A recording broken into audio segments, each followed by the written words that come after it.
Good evening, all of you. How are you all? Welcome back to Shaping Minds Minu. Let us continue with our Higher Education Unit 10. And we are doing today Central University, Private University and State Universities. इनके क्या rules हैं, कौन इनको establish करता है, क्या चीज़ें follow होती हैं, वो सब कुछ हम देखेंगे क्योंकि इससे एग्जाम में क्वेश्चंस पूछे गए हैं. Central universities in India total number कितना है? 56. ये याद रखना है. 56 सेंट्रल यूनिवर्सिटीज हैं इंडिया में. Next is recognised by the UGC, that is university grant commission. ये है इसका फुल फॉर्म. तो इसको सेंट्रल यूनिवर्सिटी को रिकॉग्नाइज, किसी भी चीज को आप पहले रिकॉग्नाइज करते हैं, यानी उसको एक तरह से उसके लिए एक तरह से बात करते हैं कि इसको सेंट्रल यूनिवर्सिटी बनाया जा सकता है.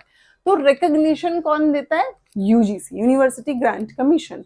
वो पहले सारी चीज़ों को अच्छे से वेरीफाई करते हैं, चेक करते हैं, रूल्स को देखते हैं, क्या प्रोसीजर फॉलो हो रहा है, किस तरह का करिकुलम फॉलो हो रहा है और किस तरह का एजुकेशन लेवल क्या है उस यूनिवर्सिटी का, वो सब कुछ चेक करके देन सेंट्रल यूनिवर्सिटीज बनती हैं. तो recognition given by UGC, established in the scope of higher education in the Union Human Resource Development Ministry. तो Human Resource Development Ministry के थ्रू ये क्या होती है? Establish होती है. ये याद रखना है. Recognition UGC, establishment Human Resource Development Ministry. Example, wide range of universities in India are University of Delhi. के जो सेंट्रल यूनिवर्सिटीज हैं वो वाइड रेंज पे आपको देखने के लिए मिलेंगी, यानी फैली हुई हैं. बहुत सारी यूनिवर्सिटीज हैं, 56 हैं.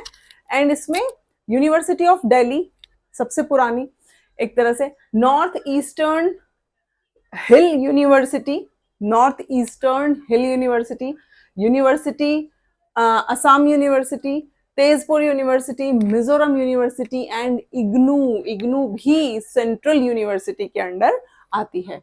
तो एक तरह से आप देखिए, ऐसा नहीं है कि आपको बड़ी बड़ी सिटीज में ही खाली सेंट्रल यूनिवर्सिटी देखने के लिए मिलेगी. आपको असम में, आपको तेजपुर में, आपको मिजोरम में, जो हमारा ईस्ट वाला पोर्शन है पूरा, वहां पर भी आपको सेंट्रल यूनिवर्सिटी देखने के लिए मिलेगी. Next is state universities. State universities funded by the state government and run also.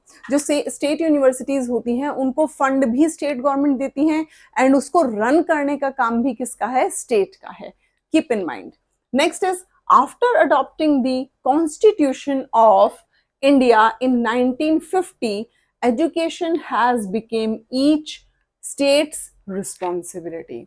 जब कॉन्स्टिट्यूशन बन के तैयार हुआ 1950 में, तो ये बोला गया कि जो स्टेट है उसकी रिस्पॉन्सिबिलिटी है पूरी की पूरी एजुकेशन सिस्टम को देखने की, संभालने की. मैंने आपको प्रीवियस वीडियो में बताया था ना कि पहले हमारा एजुकेशन सिस्टम जो है वो स्टेट के अंडर आता था.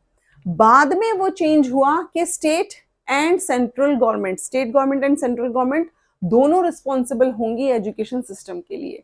तो after adopting the Constitution of India 1950, education has become each state's responsibility. हर एक स्टेट की अपनी रिस्पॉन्सिबिलिटी है, अपनी अपनी स्टेट की यूनिवर्सिटीज के लिए वो रिस्पॉन्सिबल है. लेटर, बाद में, इन 1976 में जो अमेंडमेंट हुई उसमें ये क्लियर हुआ कि it was joint responsibility of state and centre. कि नहीं, सिर्फ स्टेट के देखने से नहीं होगा, जो सेंट्रल गवर्नमेंट है, सेंट्रल गवर्नमेंट और जो स्टेट गवर्नमेंट है, उन दोनों की रिस्पॉन्सिबिलिटी बनती है कि वो एजुकेशन सिस्टम पे को ध्यान में रखे, उसके लिए काम करे. तो ये दोनों की रिस्पॉन्सिबिलिटी है. लेकिन ये आपको बस क्या ईयर याद रखना है कि स्टेट के अंडर कब आती थी? 1950 में. एंड दोनों के बीच में दोनों की रिस्पॉन्सिबिलिटी कब हुई? 1976 में. नेक्स्ट इज, एक और चीज आप देखिए, जो स्टेट यूनिवर्सिटीज हैं, total number of state universities are 460 universities. Famous BMC, मैंने आपको ऑलरेडी मैं टीच कर चुकी हूँ.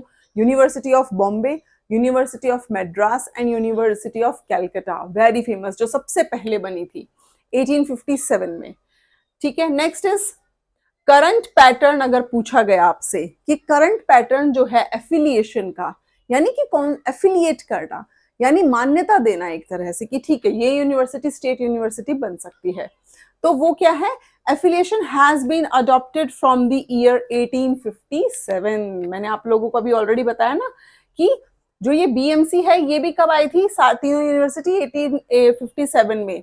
एंड हमने जो एफिलिएशन है, हमारा अभी भी जो एफिलिएशन प्रोसेस पूरा फॉलो होता है कि किस यूनिवर्सिटी को एफिलिएट किया जाए।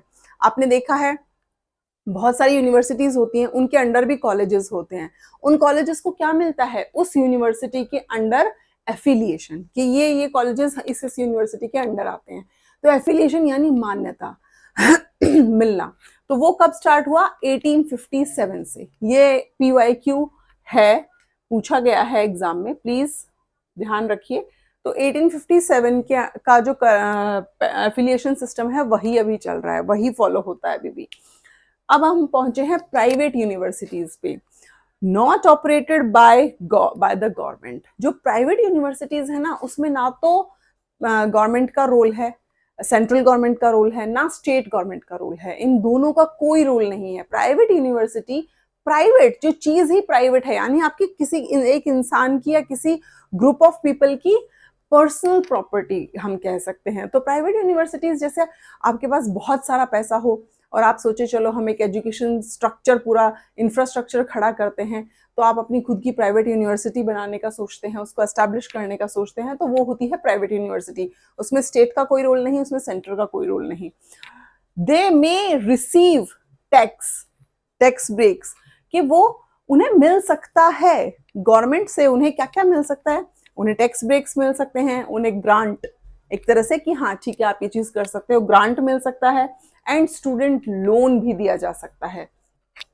तो गवर्नमेंट जो है उसको रन नहीं करेगी, उस चीज में उसका हस्तक्षेप नहीं करेगी, लेकिन क्या क्या दे सकती है, टैक्स ब्रेक्स दे सकती है, ग्रांट दे सकती है, एंड स्टूडेंट लोन दे सकती है। They may then next point is these are established under the societies registration act.